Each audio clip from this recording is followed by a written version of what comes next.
Ah, la grand-mère, il fallait pas l'embêter deux fois puis dire qu'on l'avait fait exprès, hein. Ça bardait. Alors elle rentrait, elle fonçait dans le jardin. Là, elle coupait un osier, long comme ça à peu près. Elle nous regardait, puis elle les feuillait comme ça. Je me rappelle bien de cette image. Elle les feuillait comme ça. Alors nous, là, on commençait à faiblir. On dit on va s'en ramasser une. Et le fait est qu'on allait s'en ramasser une. Mais on n'était pas exactement apeurés.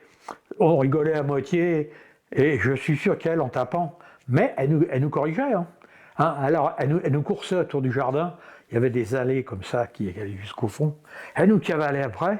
Et puis à la fin, on se dégonflait, je ne sais pas pourquoi. On rentrait dans la maison. Alors là, hop, elle arrivait. Et puis, tape. Elle tapait avec sa brine. Elle appelait ça une brine. Bon, nous, pour lui faire plaisir, non, ma mère, non, ma mère. C'était tout. Mais tout le monde s'en foutait. C'était marrant. Non, c'était une espèce de connivence dans la correction. Je ne sais pas si vous voyez. Le grand-père, lui, peinard, hein, parce que le père, il était comme ça, hein. Il mangeait beaucoup. Euh, bon, puis il avait, en tant que maire, assis à son bureau et allait chercher du fric un peu à droite à gauche pour ses œuvres. Il y a un truc que je n'ai pas raconté, c'est qu'à l'époque, quand j'étais en première, par là, en première, donc un jour, il y avait une délégation des communistes, des jeunes communistes anglais, qui étaient venus à Noisy. Alors j'y étais allé voir comment ça se passait. Et le grand-père, il monte sur le truc. Alors, il avait préparé son paplard, qu'il ne regardait pas, il avait dans la poche, comme ça. Et puis il racontait des trucs.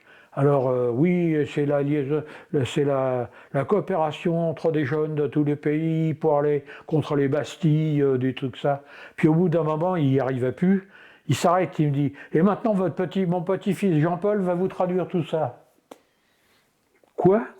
Hein? Non? Me voilà tracté sur la scène, avec mon anglais en première, on n'est pas terrible, encore, hein. Dis donc, j'en ai bavé, hein, j'ai fini par leur raconter quelque chose. Eux, ils ont applaudi. De toute façon, ils auraient applaudi, même en grec, hein, ça allait. Bon, mais qu'est-ce que j'ai passé comme engueulade au grand-père? Il se marrait, il dit mais c'est rien, mon chéri, mais c'est rien, tu t'en es très bien tiré, regarde comme ils sont gentils. Et il avait raison, finalement. Finalement, il y a tout un cinéma derrière tout ça. Bon, voilà, tout le monde faisait semblant d'être dupe. On s'en foutait finalement. Le tout, c'est que sur la Renaissance de Sénéoise, qui était le bouquin, qui était le journal du pays, il y a délégation de jeunes communistes anglais, une prise de parole du maire, tout ça. Voilà, ça allait pas plus loin. On ne parlait pas de mésolicisme.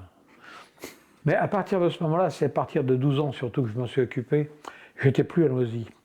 Hein, j'étais à Neuilly-sur-Marne, dont les Vaillants. Les Vaillants, c'était les jeunesses communistes. Il y avait les Vaillants, il y avait l'UJRF, Union des jeunesses républicaines de France, et il y avait les communistes. Hein.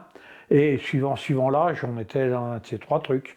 Et alors j'ai vendu l'Humanité, j'ai vendu la Renaissance de Seine-et-Oise, j'ai revendu l'Avant-Garde, Vaillant. On vendait Vaillant aux copines de ma mère, qui étaient des vieilles bigotes, trucs comme ça. Vaillant, achetez-moi ça, madame, Vaillant. Mais oui, mon petit, ta mère, on connaît bien ta mère, tout ça.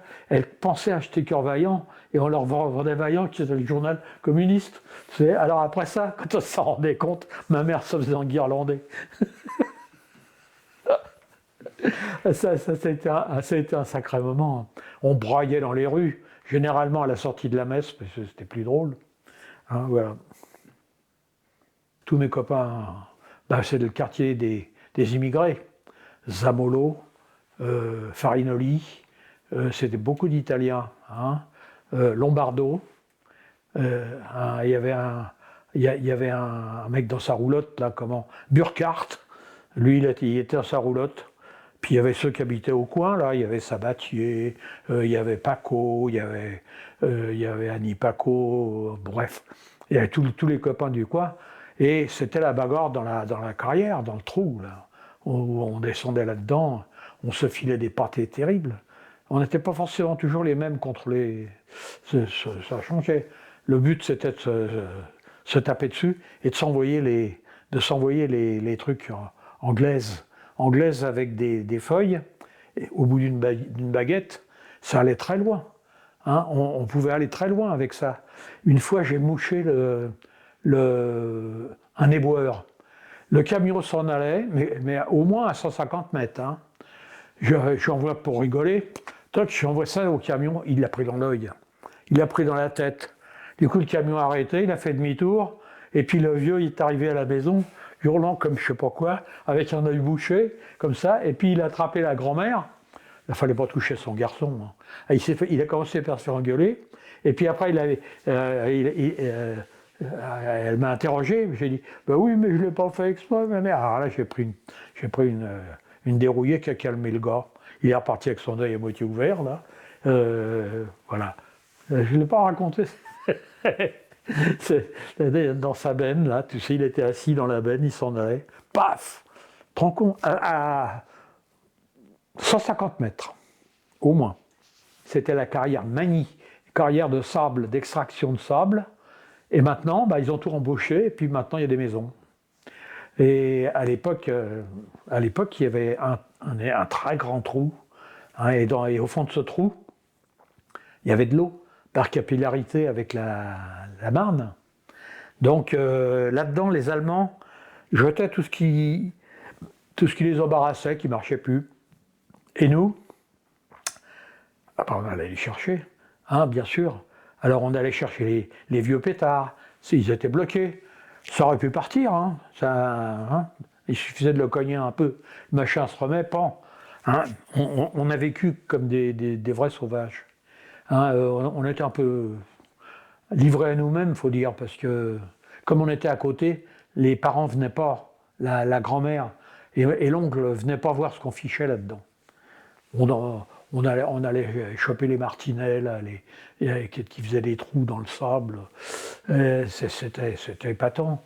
Et il y avait une espèce de truc auto-tracté qui allait détruire les lignes adverses. C'était un truc qui marchait mal, qui marchait pas.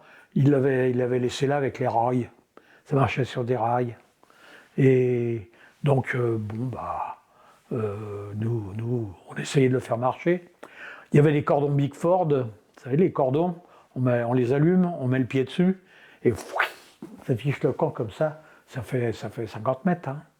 Et c'était des trucs pour allumer les charges à retardement. Il y avait tous ces trucs-là, il y avait de quoi se faire sauter. Hein. Moi, j'avais raconté précédemment, quand j'avais trouvé ce détonateur, on était parti avec ma bande d'emprunt de justesse. On était parti chercher le long de la voie de chemin de fer. Et là, le long de la voie de chemin de fer, des résistants avaient essayé de faire sauter les trains. Et il y avait encore des trucs qui traînaient. Et j'avais trouvé un truc en cuivre long comme ça, mais qui marchait mal parce qu'il était tordu, tout ça. Alors je l'ai ramené à la maison. Et puis à la maison, je l'ai mis dans l'étau et j'ai commencé à taper dessus pour arriver à le débloquer. Tout ça. Là-dessus, le tonton est arrivé, il m'a envoyé une baffe, un truc qui m'a fait faire 2 mètres, comme ça, j'étais en train de taper sur un détonateur. Hein, et il était tordu un peu, donc la goupille le retenait encore, mais elle était sans doute pas loin de céder. Je me suis fait sauter. L'inconscience, puis c'était l'époque, on entendait parler que de revolver, que d'armes, que trucs comme ça. Ça n'avait pas la charge affective que ça a maintenant. Pour nous, c'était normal, les armes. On était en classe ensemble. J'en avais parlé de ça. En classe, j'étais bien placé. J'aimais bien l'école. Mais je n'étais jamais le premier. Ce salopard de Biodo qui m'a gratté à chaque fois. Alors, je ramais, mais j'y arrivais pas. Puis derrière, il y en avait un qui me grattait aussi, pareil. Petit bon. Il n'y arrivait pas non plus. Alors, d'un bout de l'année à l'autre, premier Biodo, deuxième Cabarro et troisième Petit Bon. Hein, c'était immuable. Quant à mes copains, là, les immigrés, les Amolo, les Farinoli et tout ça, eux, ils commençaient mais par l'autre bout, par la queue. Hein, forcément, ils parlaient mieux l'italien que le français. Hein. Et donc, ils étaient à l'autre bout. Et puis, d'ailleurs, il y en a un qui s'appelait Zamolo avec un Z. Ça ne pouvait pas commencer par le début. Donc, enfin voilà. Donc, on était très copains. Hein. Et puis, qu'est-ce qu'il y avait encore et des escargots. Avec le grand-père, qu'est-ce qu'on a pu ramasser comme escargot? L'oncle avait fait une espèce de grand truc comme ça. Il y en avait 7 ou 800 là-dedans, je ne sais pas combien. Hein, on en a mangé des escargots. Alors, le grand-père adorait ça parce qu'en même temps, une fois qu'on avait retiré le tortillon et tout ça, on mettait du beurre, là-bas, du beurre avec de l'ail, plein d'ail. Grand-père, on le sentait venir à 8 mètres. Mais c'était vraiment, vraiment superbe, vraiment bon. Hein, donc on avait notre cache comme ça. Et puis on les regardait, il fallait qu'ils jeûnent pour être mangeables. Ça et les champignons, on avait des coprins, beaucoup de coprins, des champignons de sable. Voilà, donc les faits marquants, ben, c'est surtout à la fin de la guerre, quand le réseau de ma mère là, a été donné et qu'ils ont tous été fusillés. Le réseau auquel appartenait ma mère, je crois, parce que s'il y a une chose qui était bien respectée, c'est qu'on ne parle pas de ça aux enfants. On était protégés. Hein, eux étaient des, comment dire, étaient des actifs. Hein. Ils faisaient quelque chose. Ma mère, elle récupérait ses tickets. Elle faisait sans doute autre chose, mais je ne sais pas quoi. Hein, je n'ai jamais su. Elle qui était bavarde comme tout, qui racontait tout à tout le monde, tout ce sujet-là, zéro. Hein, et il fallait. D'ailleurs, la preuve, vous avez vu comment ça s'est terminé. Hein, donc, les réseaux étaient généralement constitués à partir des endroits où on travaillait, où ils travaillaient, pas moi, parce que je ne travaillais pas, moi. Et donc, ils travaillaient tous ensemble. Il y avait les services généraux, il y avait les services hospitaliers, il y avait un peu de tout, quoi. Les administratifs. Tout ce monde-là faisait plus ou moins partie des réseaux, à des degrés différents. Ils servaient, par exemple, ma mère, elle travaillait à l'économat. Et les réseaux, une fois qu'ils avaient disparu dans la nature, comment est-ce qu'ils mangeaient? À un moment où il y avait des tickets pour acheter tout. Hein, c'était difficile de leur donner à manger et tout ça. Donc ma mère, qui était à l'économat, qui recevait toutes les cartes d'alimentation de toutes les malades qu'elle avait à Maison-Blanche, je suppose qu'il y avait la même chose à Villevrard. Hein, mais à Maison-Blanche, elle récupérait ces cartes une fois que les gens étaient morts. Hein, donc il les enterrait, il les mettait d'abord à la morgue, après ça il y avait un enterrement, tout le monde venait, mais elle ne les déclarait pas au niveau de des cartes d'alimentation. Elle aurait dû les rendre en disant ces gens-là sont morts. Elle ne le faisait pas. Donc ces cartes continuaient d'alimenter les réseaux, le réseau pour des gars qui n'avaient rien. Hein, voilà. Alors comme il est mort pas mal de monde pendant cette guerre, bah voilà, elle est arrivée à, elle était importante dans le réseau. Dans le réseau, elle donnait à manger. Hein, non, elle a peut-être fait d'autres choses. Elle a fait bien d'autres choses, beaucoup plus gonflées que ça. Mais c'était son tempérament. Elle prenait des risques. 4000, il y en avait, des malades. Donc il en mourait souvent. Hein, et donc c'est ceux-là dont elle récupérait les cartes d'alimentation. Et son réseau à elle a été dénoncé, on ne sait pas par qui, par quelqu'un. Je peux vous dire que si on l'avait connu, il n'aurait pas vécu longtemps. Hein. Et elle était bouleversée. Hein. Je crois qu'il y avait un des gars là-dedans qui devait être plus qu'un copain. Certainement. Parce que de ce côté-là, ils s'en fichaient complètement de tout ça. Toutes les histoires de fidélité et de couple et tout ça, Ça lui passait par-dessus la tête. Toi qui avais 20 ans, des yeux pleins d'audace, toi qui rêvais de feu, d'ardeur et de combat, tu partis un matin pour offrir à ta race des armes pour lutter avec 20 autres gars. Tu partis en chantant pour la rue d'aventure, en songeant aux petits pour qui tu combattais. Et tu avais encore, dans ta prunelle dure, l'image de sa mère qui, songeuse, allaitait. Mais parmi ces héros cœur pur et hardi, un Judas s'est glissé plein de fiel et de haine, et le secret mortel que nul n'avait trahi fut livré au bourreau de la race inhumaine. Pendant de longues heures, accablé, ton corps là subit la torture, mais tu ne parlas pas, quand au petit matin, bien amère victoire, un coup de revolver te promit à la gloire. Dors, petit maquisard, entre tes 4 planches, tes pauvres os brisés reposent dans le noir, mais tu as fécondé cette terre où s'épanche, tragique offrande, ton sang, ta vie, ton espoir. Grâce à toi, demain, la moisson sera plus belle et la joie renaîtra sur mon visage en pleurs, quand reviendra, promesse d'une vie nouvelle, la liberté, chère et sacrée, pour qui tu meurs. Et elle l'a écrit en pleurant beaucoup. Dommage que je n'ai pas l'original, parce qu'il devait être taché de larmes. C'était ma mère, combattante, communiste, comment ça s'appelle, active. C'était une bonne femme, avec un côté un peu indomptable. Elle avait une sorte d'aura, de rayonnement, qui la mettait là où il fallait. Ma mère était quelqu'un de littéraire. Les maths, elle n'a jamais rien compris, moi non plus d'ailleurs. J'aurais préféré qu'elle me lègue autre chose.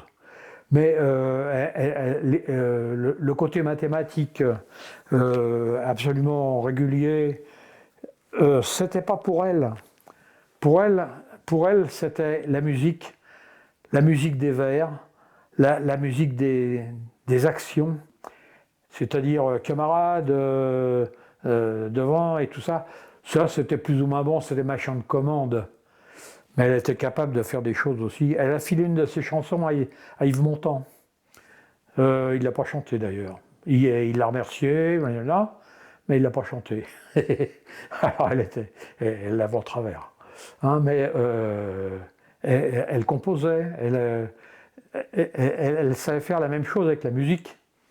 Elle avait appris la musique à l'école. Elle a appris la musique comment, en plus de la mécanique.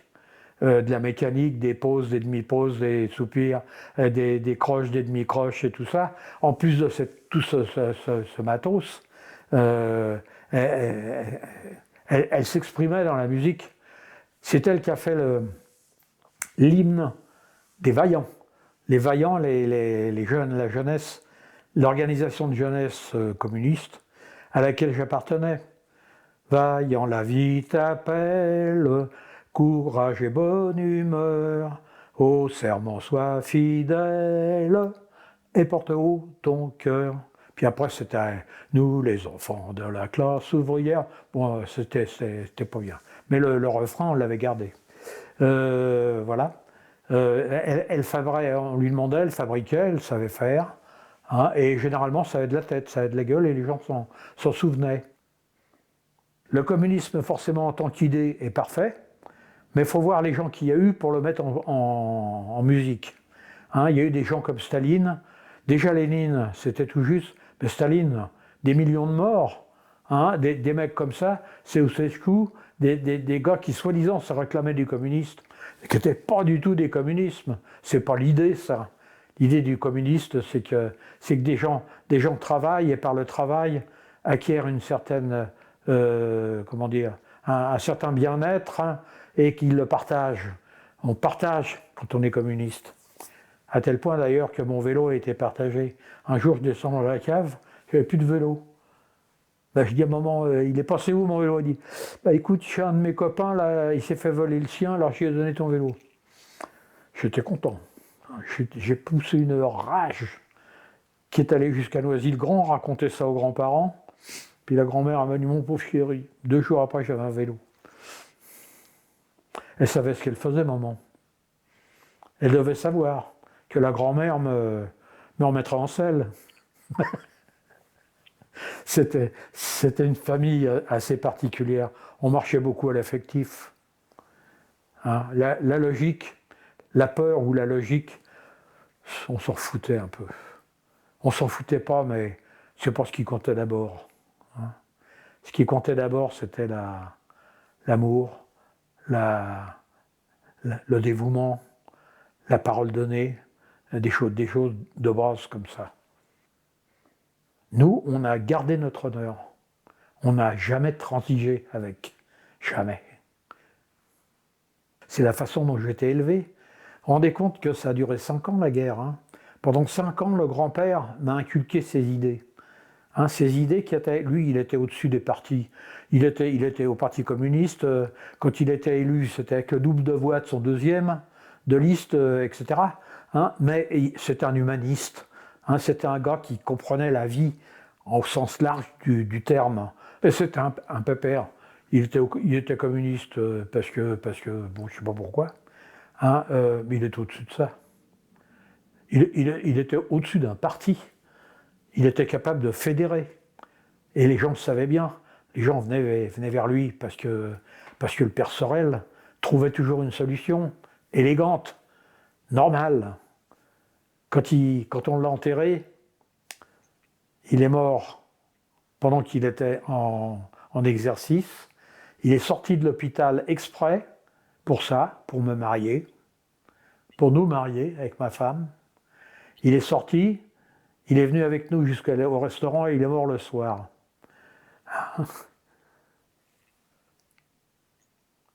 Ouais. Quel type.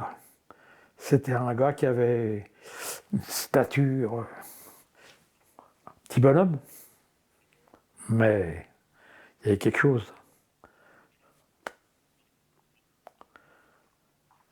La fierté de la maison. Le communisme d'aujourd'hui, moi je le trouve bien pâle. Disons que l'idée elle-même a évolué avec l'évolution des gens. Le communisme, ça marchait beaucoup avec des gens qui étaient pauvres, avec des gens qui n'étaient pas reconnus, avec des gens qui se battaient. Il y en a moins, il y en a beaucoup moins maintenant. Hein. Ce communisme, dans l'idée est toujours la même. Hein, c'est tous les grands anciens, c'est Jaurès, c'est tous ces gens-là. Hein, c'est l'idée que le peuple, aussi bien en bas qu'en haut, c'est le même. Hein, c'est le même qui souffre quand on y coupe quelque chose qui se coupe. Le sang, il se ressemble. Il est rouge partout. Et il n'y a pas que les communistes. Donc, moi maintenant, disons que j'ai peut-être un petit peu dépassé, puis ça ne m'intéresse plus. Hein, c'est peut-être dépasser ces clivages. Là, je vois plutôt l'humanité dans son ensemble, dans sa vastitude, hein, dans le fait que maintenant on se ressemble tous d'un bout de la terre à l'autre. Et je l'ai sillonné, la terre. Je sais de quoi je parle. Hein. Et il y a des pauvres partout, il y a des riches partout, il y a des salopards partout, il y a des mecs bien partout. Finalement, qu'est-ce qui nous sépare les uns des autres? Des habitudes, des langues. On pourrait faire mieux, on peut mieux faire.